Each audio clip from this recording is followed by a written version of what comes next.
So that should be the kind of basic idea. What we'll do is we'll double fold this before we put the studs in it, and then we can get it trimmed around the corner there. So now what I'm thinking is we have enough, I think, to do all this back piece in one shot. So it's one piece here at the back and then the sponge on the front. So I'll take this off. You can see that's the cover over it. And there's it's not finished right up yet, but it's got the sponge in it and it's quite a nice armrest on it. Yeah, I've got to fettle these somewhat to get them to sit right. But generally, I think that's the kind of idea I want to go for, sort of something like that. So we'll use these pop studs under here, but we'll double this over and then have it stitched around the edge. Put some foam onto that metal as well, just to give it a bit of, so it's not so hard. And it'll obviously have to need to be pulled right down tight to stop this aluminium moving around. Or maybe I could put some, I might even be able to screw it down somehow, because they are going to leave it like this most of the time. But I think that's the general kind of idea across the back. But as I say, I have enough, I think, to go and do the whole thing in one shot right way around. You can see how it looks on this side. There's a few little dimples in it, and that's exactly where I've put the staples. So I'll pull the staples and let the sponge come back. And I mean, it'll come out eventually, but yeah, I might do that. This is just the first try up and see where we are. We've got to play with it a lot. Yeah, I've got to do a lot of cutting, but that's just the basics of it. So yeah, we'll go on from there, I think. Still quite a bit to do. So with this wiring, I've had to think about it, and to be honest, there's a lot of stuff here that's not required. I mean, it's only the rear lights, number plate lights, stop and tail indicators, and there's a lot of this cable's not required. I think some of this might have been the courtesy light that went up the B post and a few other, I don't know what the other things would be. But there's some very strange things going on here. There's an orange there against the... It's orange on one end and black on the other by the looks of it. And there's another one here that's blue and purple. So I think what I'll do is make a diagram of that, of what we've got right now. And instead of cutting it here, I think it needs to be redone. It's pretty piss poor with these bullet connectors. I think what we do then is we pull it off from the indicators and the stop lights at the back and drag it through, and then I'll drill a hole right in the corner here on both sides and have it sat right in that weld there, but rebind it, because it's a bit of a bunch of bastards, to say the least. I don't know what that one's for.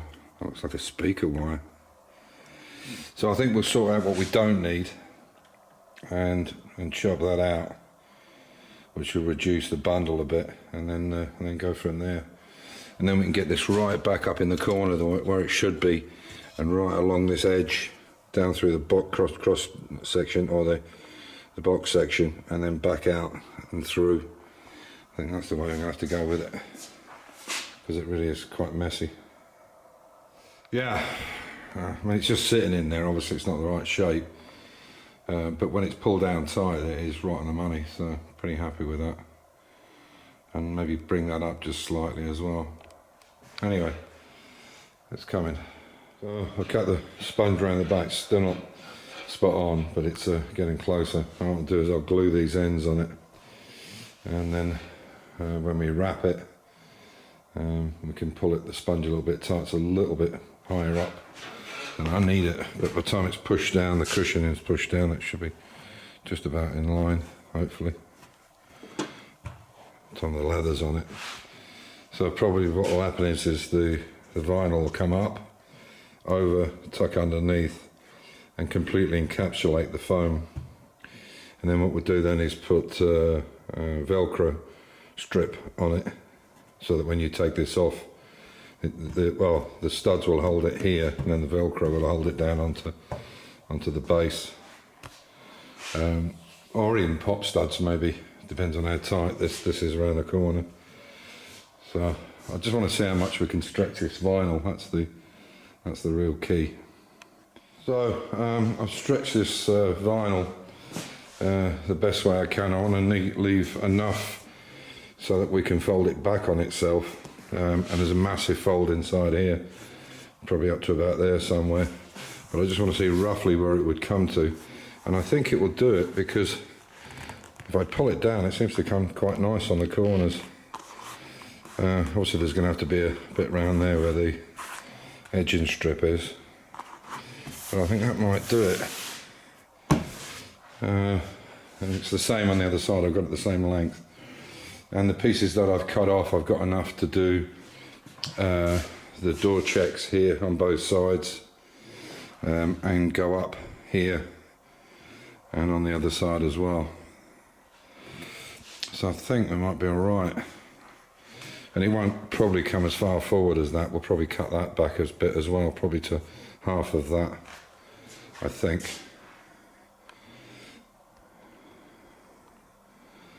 I'll just get that in right.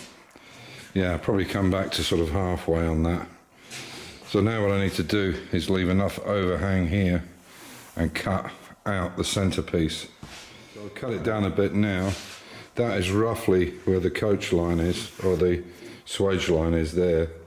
What I'll do now is I'll add that distance again underneath, and then I'll cut it all the way along, and hopefully that will work. Yeah, if I do it, I mean, we want basically that amount of overlap on it there, so it's nice and tight. So I've got the edge turned over now. That's just the way it would look. But obviously that would be, again, stitched with a round corner on it. I think we're going to have to go to that first stud there. There's one here and then there's one here. So I think we're probably going to have to go to that first stud, sort of about there mark. So it catches it right on the corner. There's one there, the next one's there, the next one, the next one. And then what we'll do here, where this corner is, we'll put a triangular pleat in that, which will go over the top of this. And as you can see, if I pull that tight, it's going to look all right. You can imagine when that's all pulled down underneath there. Obviously this will be squashed up. I've put some scrim over it. A friend of mine, Martin, mentioned it. I'll put some scrim to push the sponge in and make it smaller, but I think that'll do fine. What we'd have to do is put the, probably, I don't know how we'd do that. I think we'd probably have to start with a press stud in the middle and work our way out and pull it tight. But I think that's going to work. I think that when it's pulled taut, I think that will work.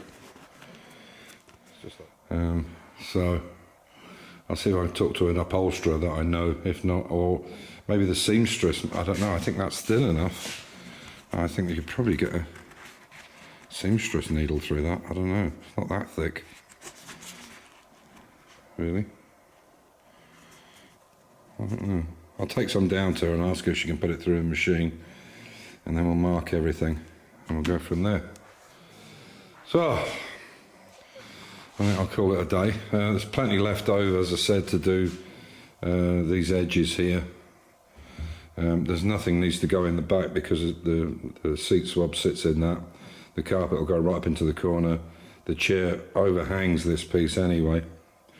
I would like to put some grey up these two corners, which we've got plenty of. And yeah, the windscreen, I really don't want to be taking that out if we can help it. The rubber's never been sat for a while. I'll talk to them about that and maybe see how we go. Anyway, as usual, stay safe, keep the faith, enjoy your hobby, and come back for the next update and see where we are. Amir, oh yeah, Amir's due back tomorrow night, so Thursday we'll be both working on the car. So take care, be good to each other. Bye for now.